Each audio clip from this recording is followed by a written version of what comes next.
The Tazara project you've mentioned is a sign of like where China priority are when it comes to geopolitical competition and geologistic and critical minerals and all of that. China itself, where it's reluctant in the same country of Tanzania, reluctant to put 1 billion on another project, but still willing to put 1 billion on a Tazara one, shows you where priorities are and where they're looking forward to. So the question is, how much are we aligning ourselves with Chinese priorities and Chinese priorities aligning with our own priorities? But boy, that is something that you've been complaining about for a very long time. And once again, it puts the burden on this relationship on the African side and not always demanding that China make the change or do something for African governments in order to rectify whatever injustices are in the relationship. So there you go. So more knowledge-based policy making. And you yourself are a graduate of Renmin University, but yet you know full well from your own firsthand experience that most of your African classmates, when they come back to their home countries, are shut out of the policy making or corporate decision making because they didn't go to the right university, it's not the right family, any number of different reasons isolate them out of the policy making process. The China in Africa podcast is brought to you in partnership with the Africa-China Reporting Project at Wits University in Johannesburg. The ACRP promotes balanced, considered reporting on China-Africa relations through training programs held throughout the year. More information at africachinareporting.com.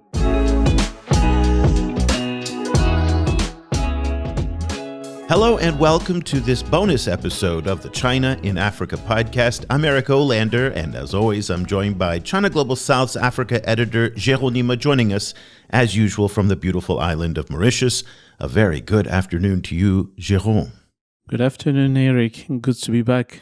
Yes, it's great to have you back. You've been away for a month, and as you were away, we were ramping up all of our FOCAC coverage to the point where we are today, and we're bringing you this special bonus episode to try and put the final push on the preparations before the summit that gets underway later this week. One of the things that we noticed all weekend, Géraud, was the answer to the question of who is actually going to attend FOCAC. There were a lot of questions of whether all of the leaders, especially from the major countries, are going to be there, in part because we saw rather weak attendance at other Africa Plus One summits over the past 1 to 2 years. And there's been this fatigue that started to settle in from all the summits in South Korea, in Indonesia, in Italy we had one, Russia had an Africa summit, Europe has had summits, the United States had theirs in 2022, South Korea, and then the attendance got thinner and thinner and thinner. So there was a little bit of a thought of,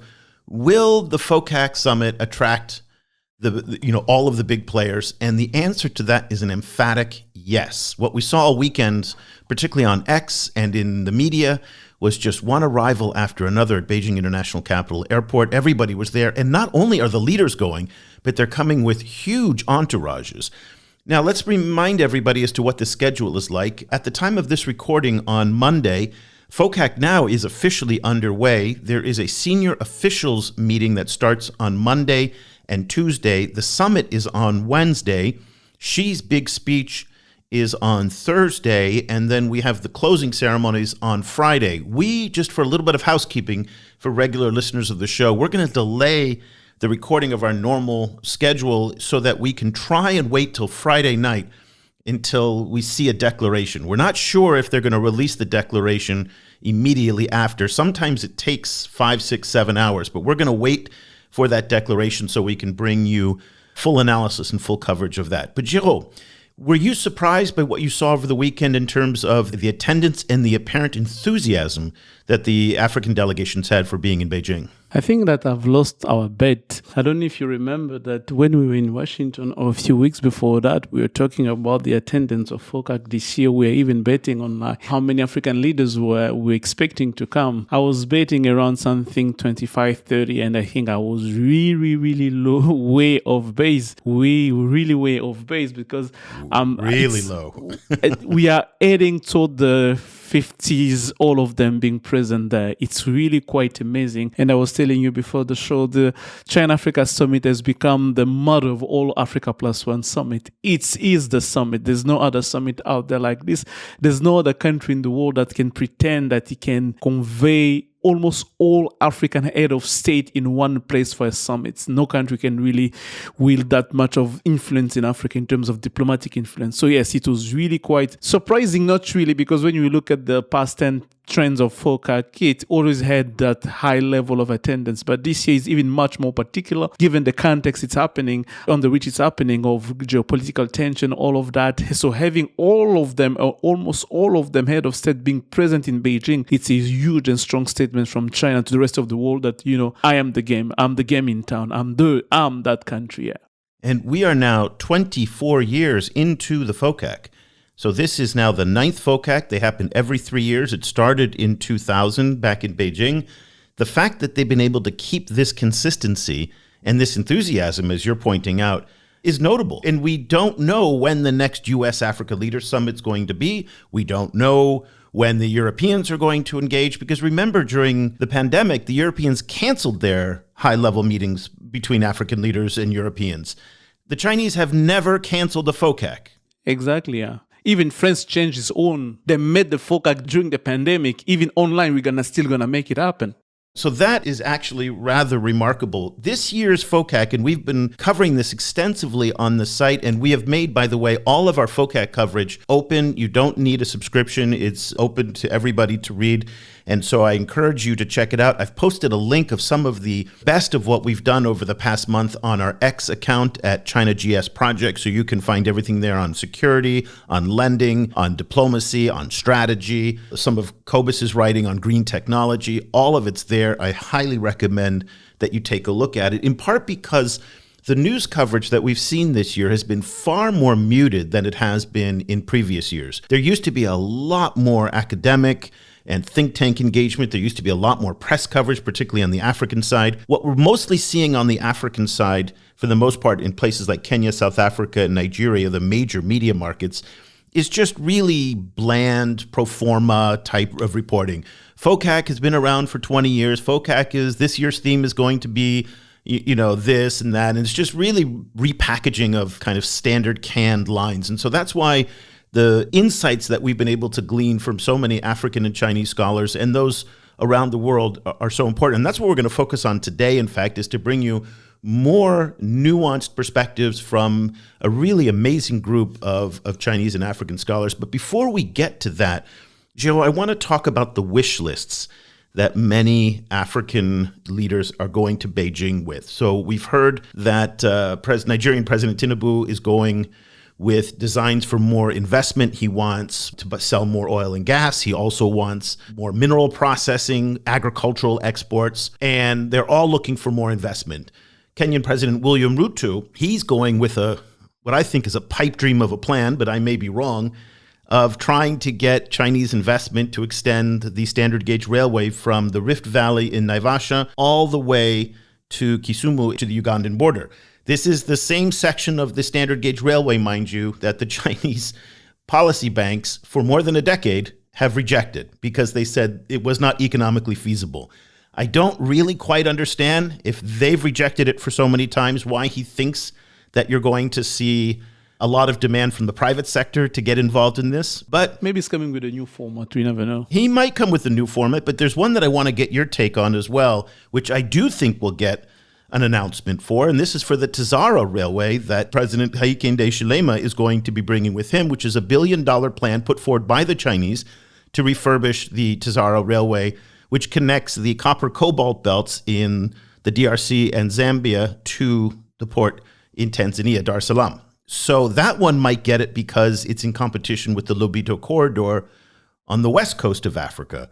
Talk to us a little bit about your assessment of these big ticket infrastructure projects and how they align with what the Chinese are doing right now in this smartest beautiful, smallest beautiful era that we're in.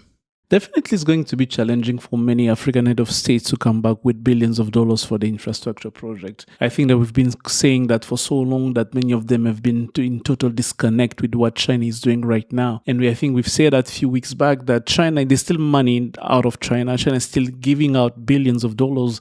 We've seen that in Latin America. We've also seen that in Southeast Asia. But the problem is like Africa is still failing to package himself or to package its project in a way that it can attract those billions of dollars. So the question is how much African countries really today are going to package those projects. We know that they're focusing on PPP, private-public partnership. They're looking into new models to get Chinese equity into those projects to guarantee the viability of the project, the financing and everything. So all those models are now on the table, and we are going to see how they've changed those models, how they have adapted it in a way to meet the demand of Chinese financial system. And we've talked about that, I think, a few months back when we saw the new Global Development Initiative Fund that China has put forward with $5 billion, where we see CITCA is going to play a role into how to evaluate projects, to evaluate the feasibility and the viability of these different projects. So we have all those elements on the table. And the question is, how much African countries have put themselves to be attractive for those billions of dollars coming from China? And this is the big question. So far, as you mentioned, William Ruto going to Beijing with the same project. We haven't been given the details on how it's exchanged yet. We know that Tanzania also is expecting billions of dollars for its own railway, and discussions were on the way. And a few months back, there were promises made that there was high likelihood that Tanzania is going to come back with some project and everything. So we have all of that on the table. Now the question is, are they going to get it? That's the big uncertainty. So beyond the infrastructure project, now the question becomes, don't we have other projects where that can really meet Chinese demand and Chinese requirement and Chinese priority right now? What's our own priority? How can you marry those priorities together in a way that we get those cooperation going? And so far, I haven't seen that much clarity from African countries. The Tazara project you've mentioned is a sign of like where China priority are when it comes to geopolitical competition and geologistic and critical minerals and all of that. China itself, where it's reluctant in the same country of Tanzania, reluctant to put 1 billion on another project, but still willing to put 1 billion on a Tazara one, shows you where priorities are and where they're looking forward to. So the question is, how much are we aligning ourselves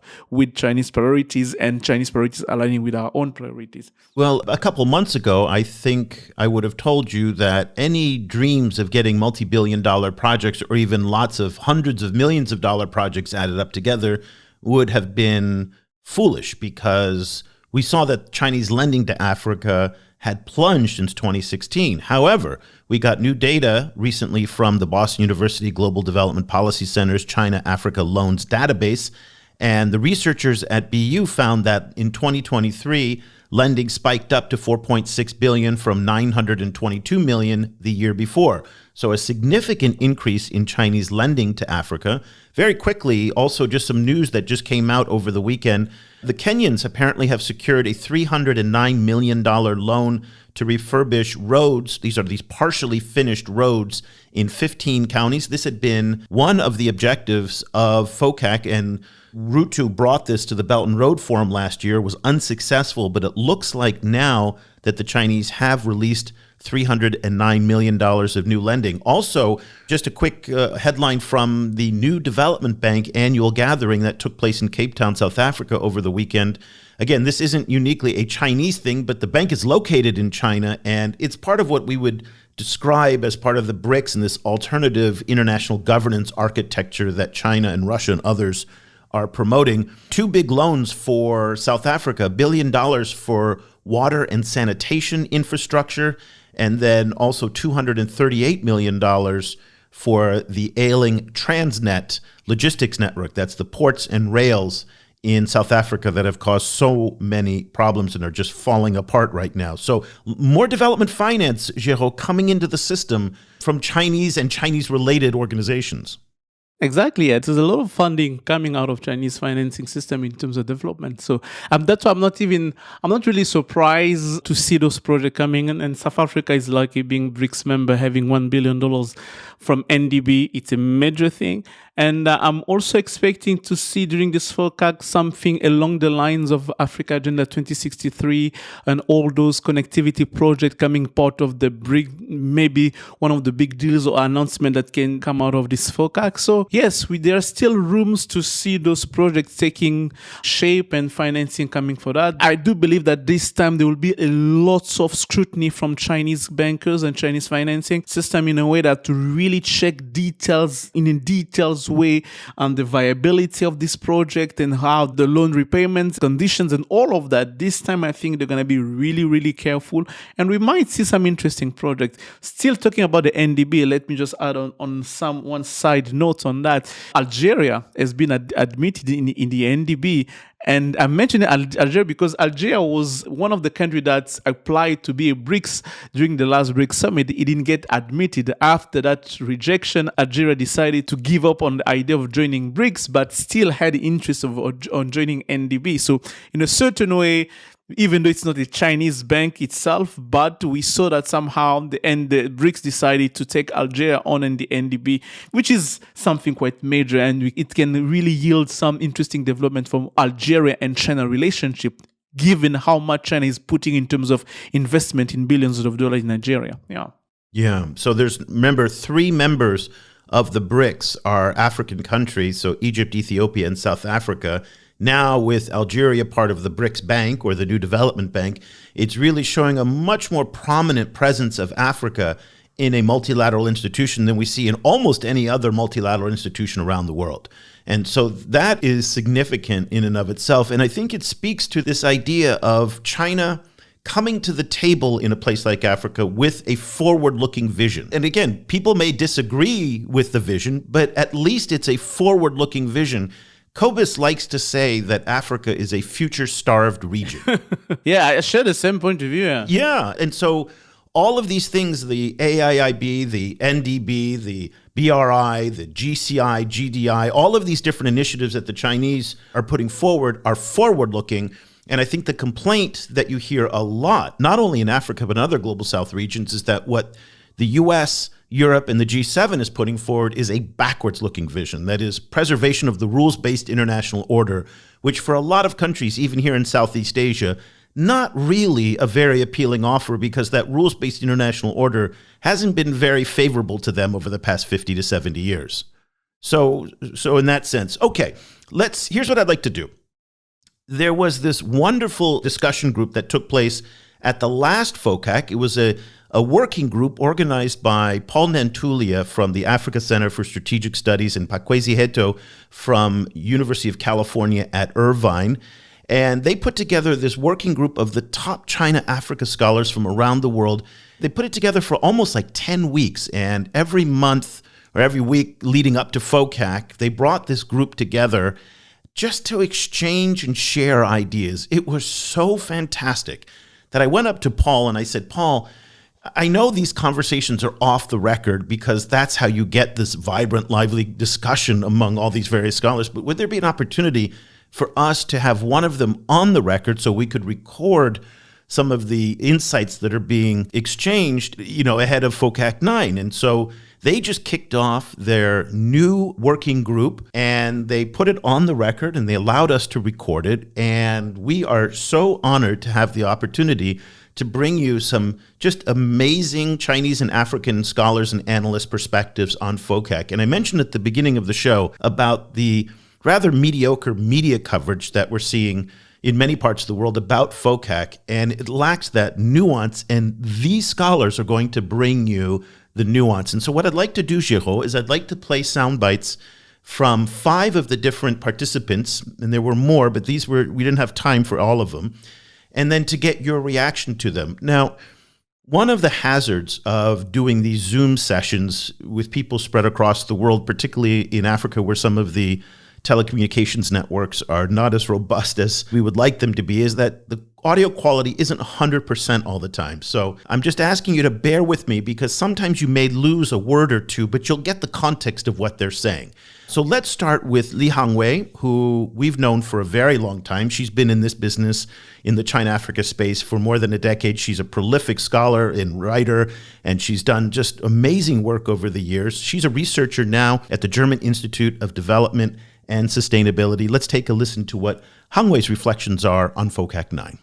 Recently, I have also seen a lot focus from the Chinese side actually pushing towards more collaboration between China and African countries on experience sharing regarding poverty reduction. I think this is also, kind of China's approach in terms of trying to share or explore China's model in terms how it's succeed or it claim itself to be succeeded in poverty reduction or poverty alleviation. And recently I've seen quite a number of new initiatives from the Chinese side. And I think it's also such initiatives have also been quite welcomed by the African side, by the, for instance, Uganda government in terms of doing some joint poverty reduction center. This, I guess, it's also how the Chinese side wants to export kind of its or share its model with the African side, and I guess it's also kind of a way of the Chinese Communist Party try to claim legitimacy both to domestic audience and also international audience. So I guess for the upcoming FOCAC, there might be also more focus on human development and also experience sharing in terms of poverty reduction, agriculture collaboration. This has always been a very important topic in the FOCAC. But then, of course, China has been facing a lot of economic challenges in recent years. I guess there will be less big projects, big infrastructure projects announced as previous FOCAC. So, Giraud, fewer big-ticket infrastructure items. I think we all agree we're not going to see another standard gauge railway type of project, but more on the training and development. I think we'll hear about the Luban workshops, which are vocational training. She talked about the agricultural technology development centers, the ATDCs that are spread across Africa, and then people-to-people exchanges. So what's your take on that? Yes, I definitely share the same point of view. I think we should see that focus on a lot of development projects. And I think when we look at the scale of the need of those projects across Africa, the only tool that we can see that can link and connect all those needs and all those projects and where China can really cling on is Africa Agenda 2063. And I will not be really surprised, as I said earlier, that China is going to really cling on the Agenda 2063 as using it as now the umbrella where it can really act on all, really being present on those different projects. Are we going to see big bilateral projects? It's not really not sure, but we're going to see definitely a new kind of approach where China is really leading, is going to say we are going, because even the topic of the FOCAC is telling that really to a new shared futures, like we're going to share, as she mentioned, shared experience on how to fight poverty, to fight all those challenges that Africa is facing. And the question will be the framework under which China is going to share that knowledge and that expertise so it can really have the impact that it had in China in Africa. So that's going to be one of the challenges, because so far, when you look at the granular level, on each country level, it's not always clear that we have all the infrastructure or structural tools in terms of like project that can be really useful for China on a bilateral level to push for those experiences to be shared in a meaningful way. Well, let's move on to our next speaker, Pam Karslake, who is the executive director of the Sino-Africa Center for International Relations and an old friend of the China Global South projects. The Sino-Africa Center for International Relations is a fantastic network of researchers. They're based in Accra, Ghana. Pam is just a wonderful analyst on this. She's written for us over the years. Let's take a listen to her insights on FOCAC 9. There should be an assessment at the national and continental level. One was agreed on, the areas of cooperation agreed on at the previous FOCAC, looking at what is actually implemented on the ground, just so that we could have more accountability and transparency, as well as to position African leaders to make beneficial demands for development. Especially this year with divided attention of African leaders, African governments, particularly because it's election year. I don't know how much work has been done in regard to assessment of this cooperation. I think it's a really important initiative that should be adopted because in the end, the FOCAC is a platform to support the African Union Agenda 2063. So there should be an alignment of any cooperation agreement agreed at the FOCAC through the African Union Agenda 2063 and if it's actually been implemented. So I think this is an initiative that African governments at the bilateral level should adopt, supporting research centers in this initiative. I would also add that there's been 9 programs of cooperation from the Dakar 2021 FOCAC. And one of them is people-to-people exchanges. I've seen that there's been a lot of scholarships awarded to African students. There's been a lot of training program, which has been helpful in building capacity and also shaping or shifting perceptions of Chinese education, particularly on the continent. But what I would want to see more or to be addressed is the matching of skill sets of what is studied to what is actually needed at the national level for the country of origin of the student. There we go again, more on people-to-people exchanges. And the key point that I think Pam made, which I wanted to get your reaction to, and this is something that I wrote about last week as well, is the lack of transparency and a mechanism to be able to determine how much was spent, how effective have these programs been. I warned in a column that I wrote last week that FOCAC does risk becoming irrelevant if people can't see the benefits of what comes out of it. We don't know how much of the 60 billion, 40 billion, all of those big number commitments in previous FOCACs actually was implemented. Did the Chinese follow through with their $10 billion special drawing rights IMF pledge to rededicate that to African countries? We don't know. We don't know how many of the export credits that they promised were actually pledged and actually delivered. So I think Pam demanding more accountability and some transparency, that also echoes comments that we heard from Development Reimagined policy analyst Ovigwe Egu, who we spoke with. He too has been calling for this. So Giraud, it seems like there is more of a demand coming from at least academic and policy analysts for transparency and accountability in the FOCAC mechanism. Yes, definitely. This is one of the big problems that FOCAC had.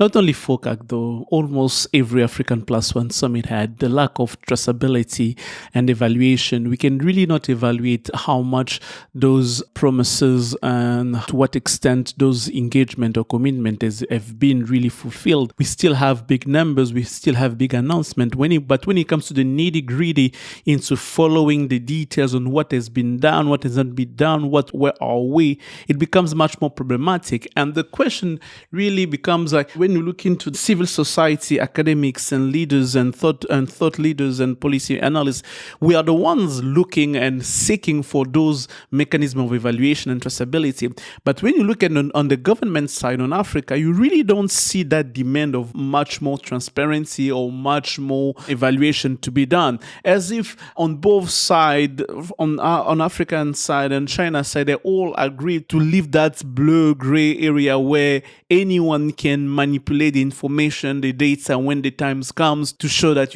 it's been successful or it's been a failure or whatever. So we don't really feel that need.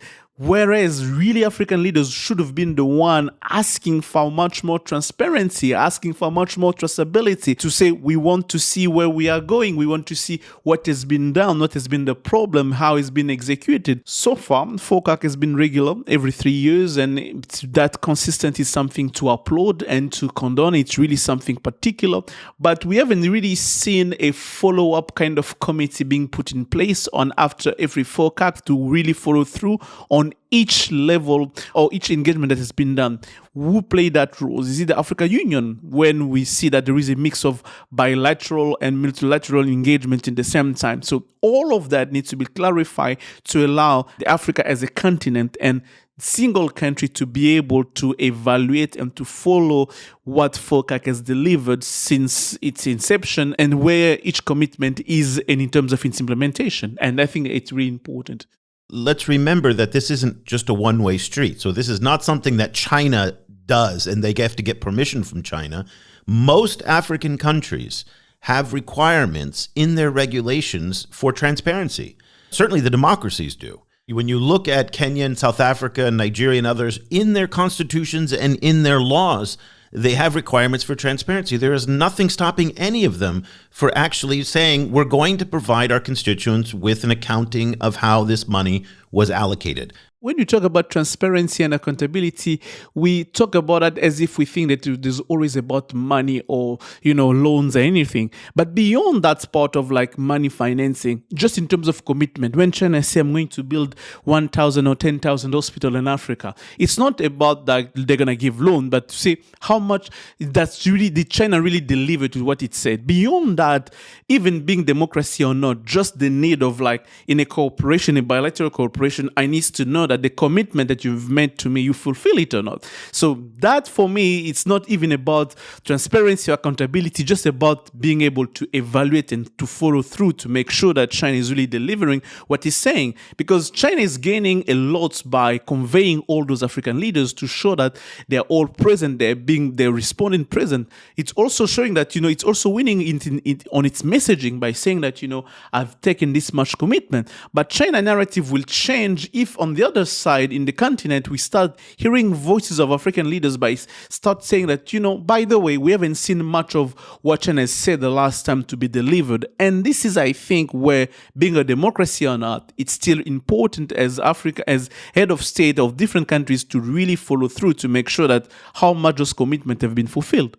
Typically, what we see from the Chinese side is when they are successful, there's lots of announcements. So the 10,000 Villages satellite TV program, for example, lots of press coverage. The bridge in Mozambique, lots of press coverage. The standard gauge railway when it's done. What we don't see, though, are the projects that aren't successful or that were never started. And again, what would be great is if there was a non-political mechanism. The point here is not to sit there and shame the Chinese and saying, see, you suck. The point is actually to be able to provide researchers, analysts, policymakers with tools to better understand the true nature of the engagement if we know what the money is being used for and how it's being directed.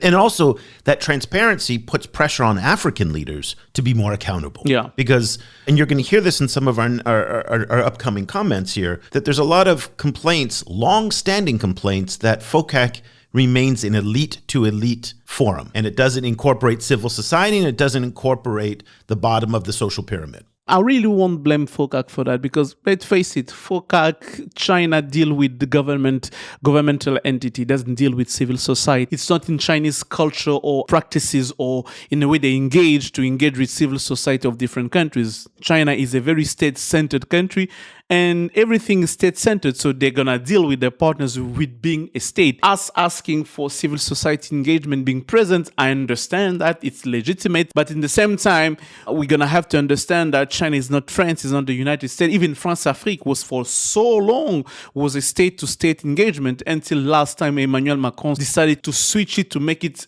France and civil society in Africa. And he did that only once. After that, there was no France-Afrique after that. But when you look at that, I think it's just about understanding the mechanism and taking into context the current situation, how China is, and try to work on with what we have. And that's it. Yeah. Fair enough. Okay.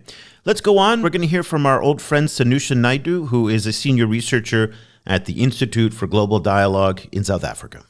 At the time before the pandemic, we were really talking about what would be a continental strategy. And that kind of discussion came through a conversation and an engagement around where do you find the kind of bite-sized approach to a strategic engagement and framework of engagement between Africa as what Pam said, and the continental kind of framing of the engagement, and the fact that China has a much more bilateral strategic partnership with Africa because it has its own white papers around it.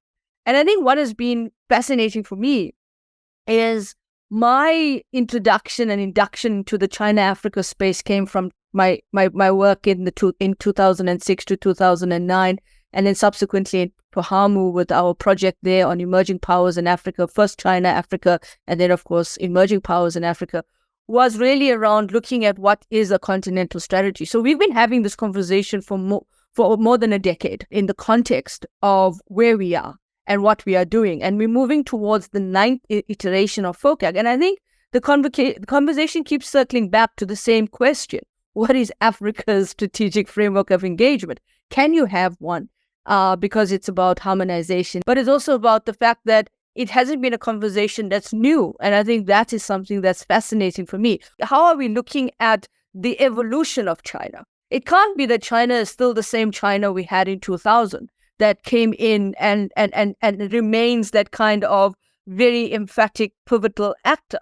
But at the same time, what happens is that China is also based on the idea that it has moved from where it was in 2000 to 2006, which wasn't a very active, it was active, but not as active as you've seen in 2006 of FOCAC.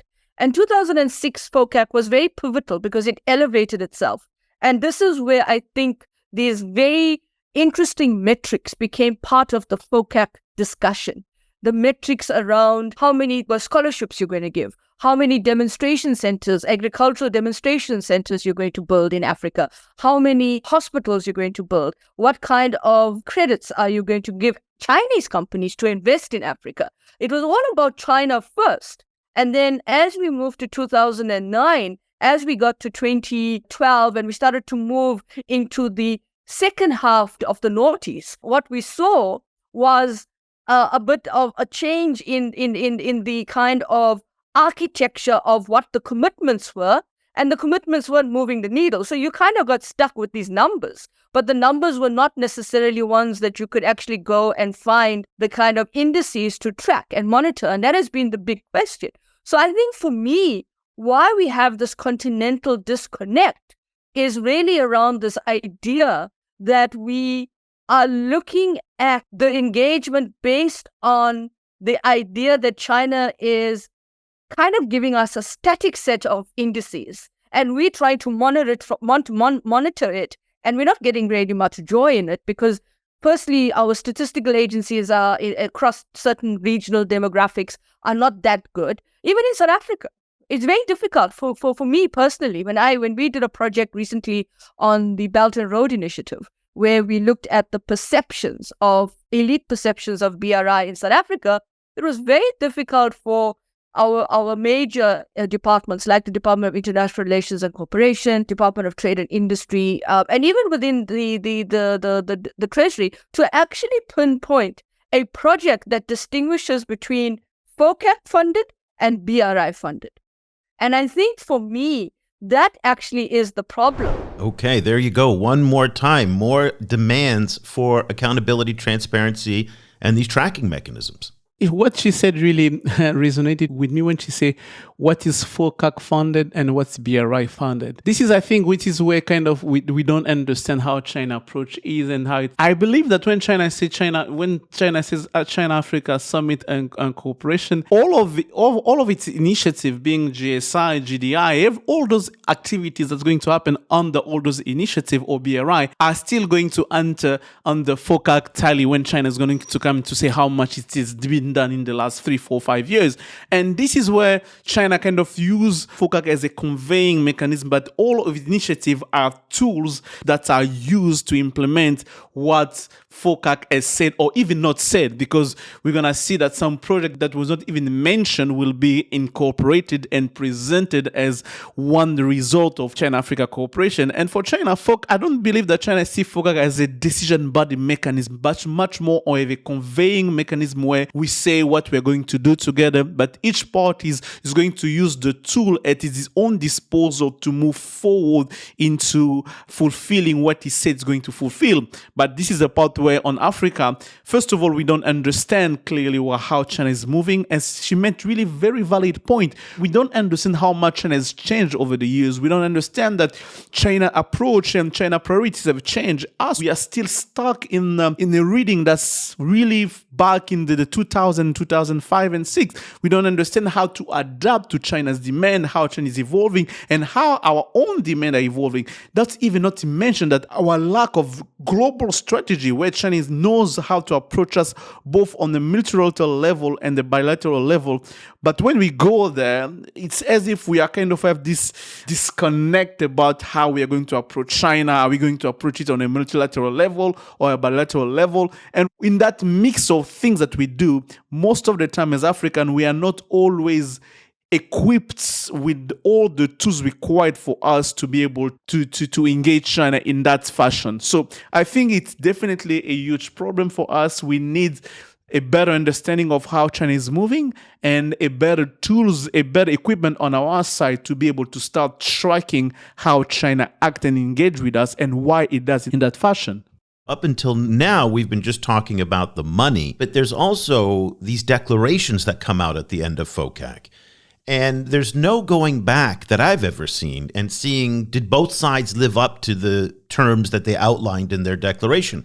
I want to give the example of illegal fishing, for example.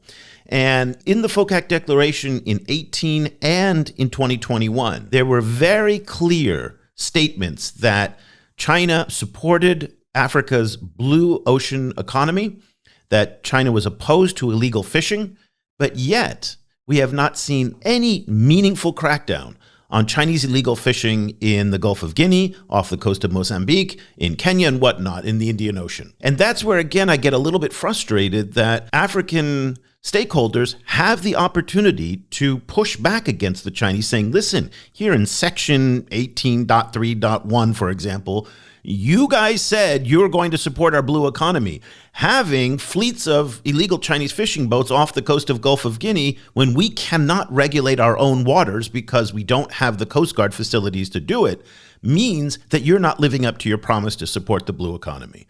Exactly. That's why I mentioned earlier the fact that it's not even about transparency or accountability. It's just being able to track China's commitment beyond money, even without money. But you said you're going to take action regarding this issue. Those issues are continental issues. The illegal fishing on East Coast and West Coast, it's a continental issue that's really impacting millions of livelihood. But we don't see a coordinated approach from countries like Kenya, Mozambique, Tanzania, coordinating with Guinea Equatorial, Gabon, Ghana, Senegal to say, when we're going to FOCAC, we're going to raise that question and say, you need to take real action. Same with illegal logging in Central Africa. Rosewoods in Senegal, in Mozambique, in the DRC, in Gabon, in Central African Republic, in Cameroon, in Nigeria. All those issues are continental issues that can really bring onto the FOCAC and say, we signed those agreements in 2018, 2021, 2024, we still have the same issues. What concrete action have you taken to curtail those issues and to prevent us to be victim of those situations? And this is the part I say, beyond accountability, beyond transparency, it's just about being able to track Chinese commitment, how much they've been accomplished after those communiques. Now, is it possible that the reason that leaders like Felix Tshisekedi in the DRC and others are not bringing these issues up is because they really, at the end of the day, that's not their priority? They don't really care. Yes, it's really part of that as well. But I know for illegal logging, most of them will not bring that on the table because I can kind of imagine Chinese answer on the other side of the table will be, sorry, sir, but most of those companies that engaging in illegal logging, what you call illegal logging in your countries, are getting documents from your own countries, from your own government. So how come you want me to sanction documents coming from your own countries? NGOs are saying it's illegal. Your people are saying it's illegal. And you are coming to me and saying it's illegal, but all those documents my companies are using in your countries have whole official stamp and authorization for your government. And what the Chinese may say is saying this is a domestic law enforcement issue in Ghana. This is not something to do with us. The same way that exactly.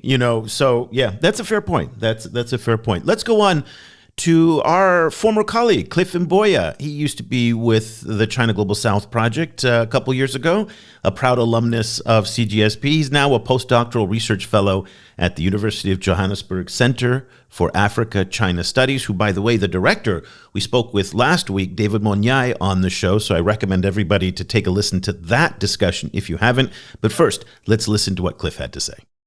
last time we were very keen on the issue of Africa speaking with one voice and everything, and I actually mentioned that the fact that FOCAC engages multilaterally and then implementation is bilateral is quite problematic because we cease to start thinking collectively as a continent. When it comes to implementation, at least, then the problems start to arise there, and that brings challenges like duplication, for example. Look at the issue of ports, for example. You have ports in very close proximity to each other, intending to compete with each other. So at the end of the day, it's like you're benefiting on one side and losing on the other side.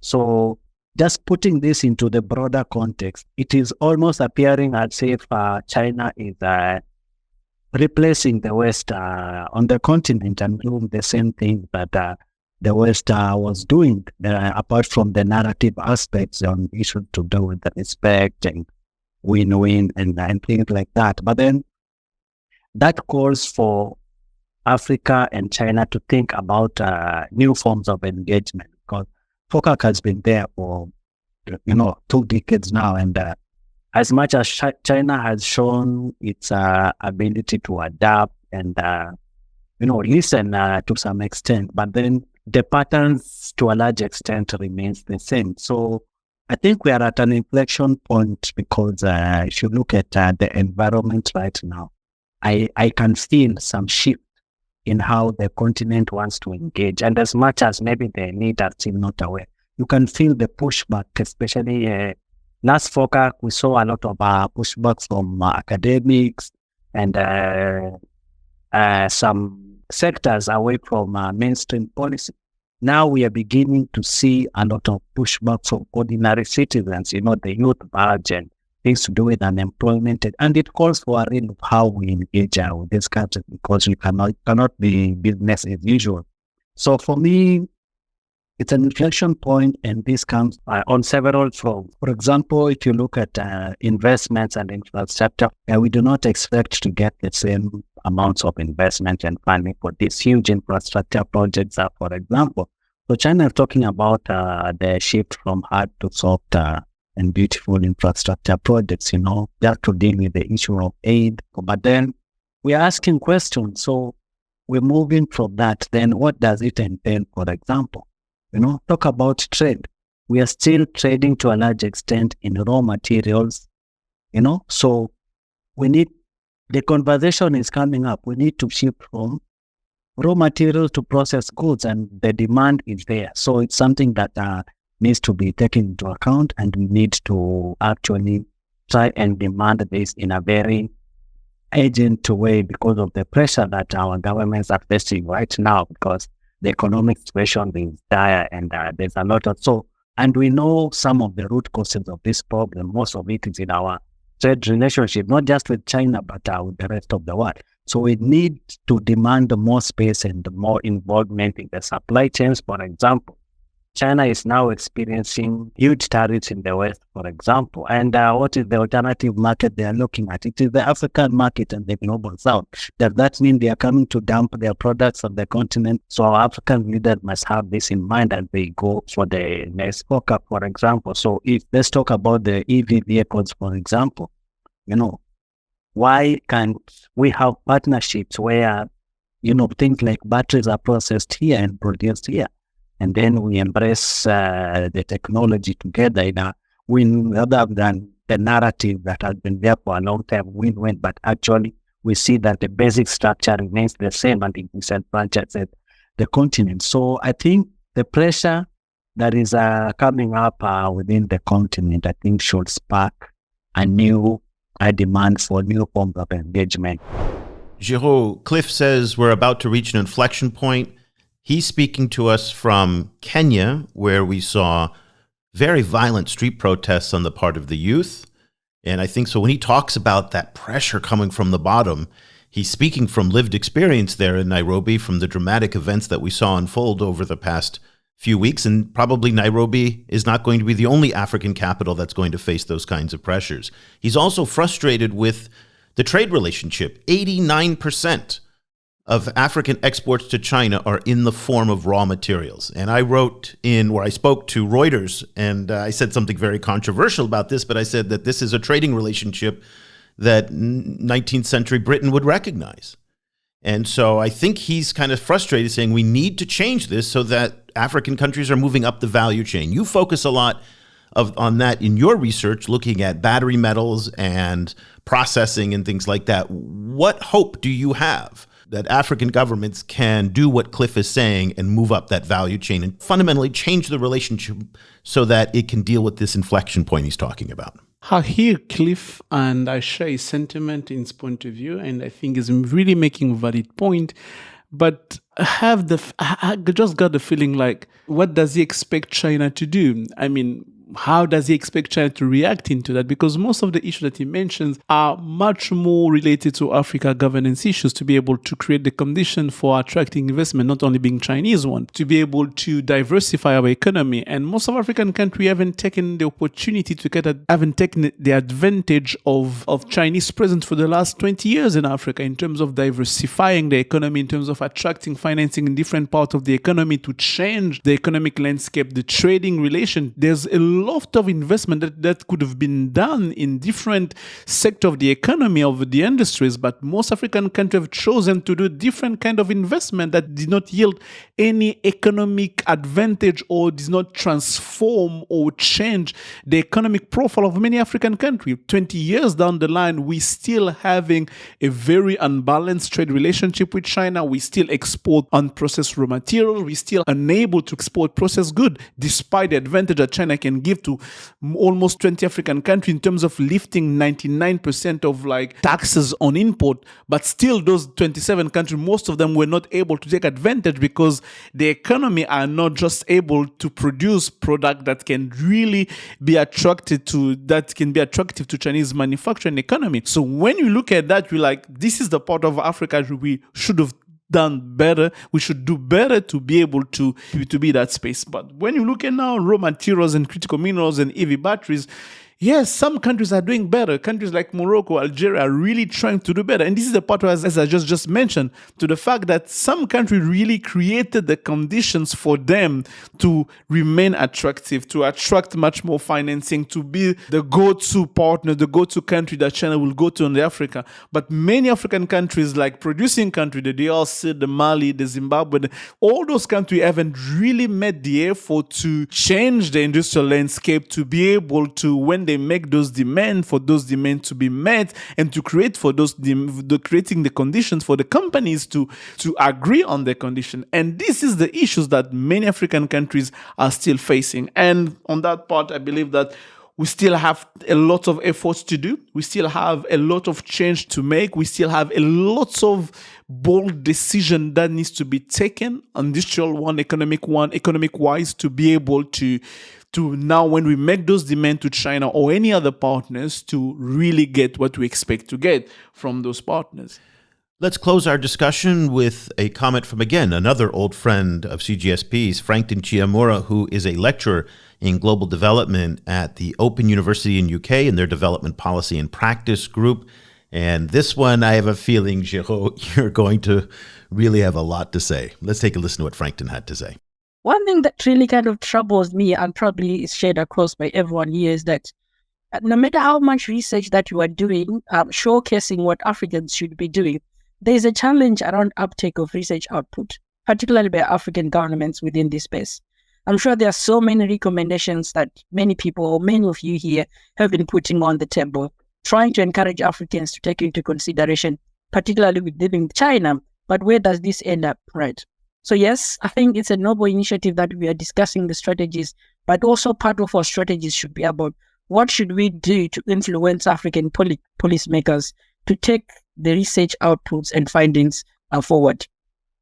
And especially when it comes to China at the moment, now we have got so many African students that have been attending universities in China. Some of them now speak the language, some even understand the culture better. But are these students adopted within African ministries dealing with China? No, only a few. So where are these? Why are we not using this capacity, Because I think part of the challenge or part of the reason when you try to engage with these African policymakers is that, well, we don't have the capacity, we don't understand how the Chinese are. But now, look, you have a sizable number of people who are studying in China. And some universities in Africa have also set up some centers. So, for instance, I think at University of Pretoria or University of Wits, I think they've set up some centers trying to understand China. So I think where I'm driving this is like, what should we be doing to encourage our African policymakers to take into consideration research output, particularly around the strategies of managing their relations with China? And bear in mind, he was saying this in the context to a group of Chinese and African scholars and researchers, to this working group. So, but boy, that is something that you've been complaining about for a very long time. And once again, it puts the burden on this relationship on the African side, and not always demanding that China make the change or do something for African governments in order to rectify whatever injustices are in the relationship. So there you go. So more knowledge-based policy making. And you yourself are a graduate of Renmin University, but yet you know full well from your own firsthand experience that most of your African classmates, when they come back to their home countries, are shut out of the policy making or corporate decision making because they didn't go to the right university, it's not the right family, any number of different reasons isolate them out of the policy making process. It's just about, I don't know, people will hate me for it, just about the pure institutional and structural laziness that we do have in many African countries.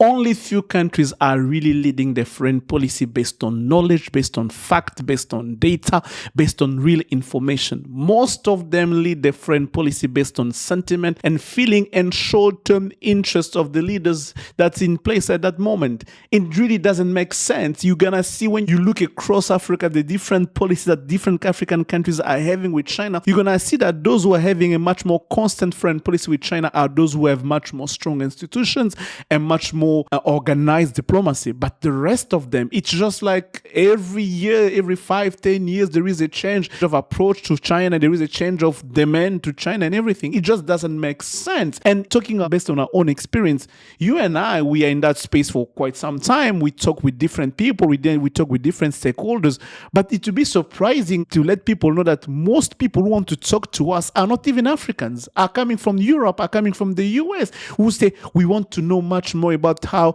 Africa engage with China. Can you imagine that? It's just mind-boggling when we look at our profile of our subscribers, people who subscribe to us, people who read us, almost non-African diplomacy. When we went to Washington, D.C., no Africans in different events that we had, except one country, South Africa. And when you look at South Africa diplomacy, it makes sense.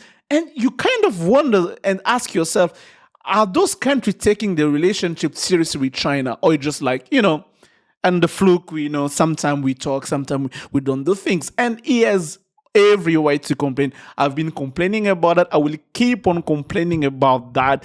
It just doesn't make sense. It just doesn't make sense. Rewrite, reproduce content. You're clearly not alone. You are clearly not alone. We advise much more foreign think tank, Western think tank, or policymakers than Africans. And they hear us. They're going to listen to this podcast. And you know what? After listening, say, we're going to see. And nothing will happen. And 3 years from now, we're going to be covering the next FOCAC. We're going to have the same complaint again and again. So, come on. Well, I think you should feel a little bit better that you are not alone in being concerned Yes. about this. And so, wow, what an hour. I'm so glad we had the chance again to present these amazing scholars and to give you a distinctly Chinese and African point of view on this, because again, the Western media coverage is going to be very strong. AP, Reuters, the Financial Times, they're all working on stories on this. Yeah, they're going to look for numbers. They're going to be waiting for numbers, big decision, big announcement and everything. There's no numbers.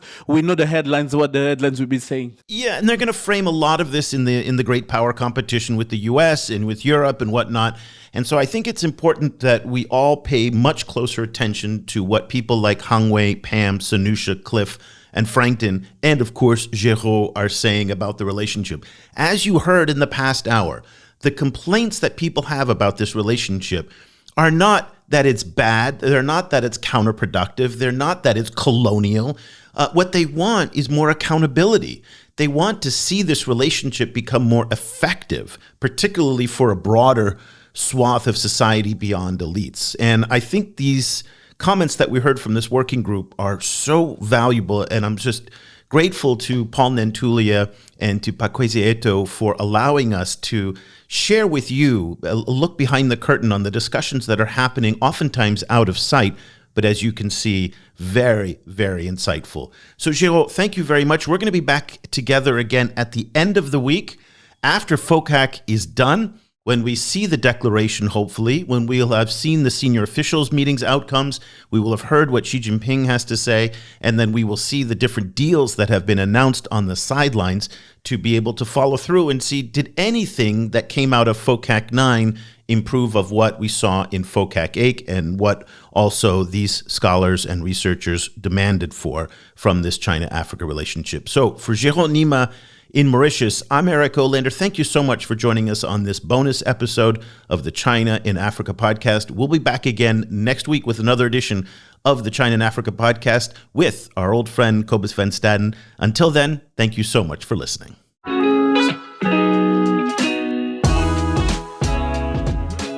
The discussion continues online. Tag us on Twitter at ChinaGS Project and visit us at ChinaGlobalSouth.com. If you speak French, check out our full coverage at projetafriquechine.com and AfriqueChine on Twitter. That's Afrique with a K. And you'll also find links to our sites and social media channels in Arabic.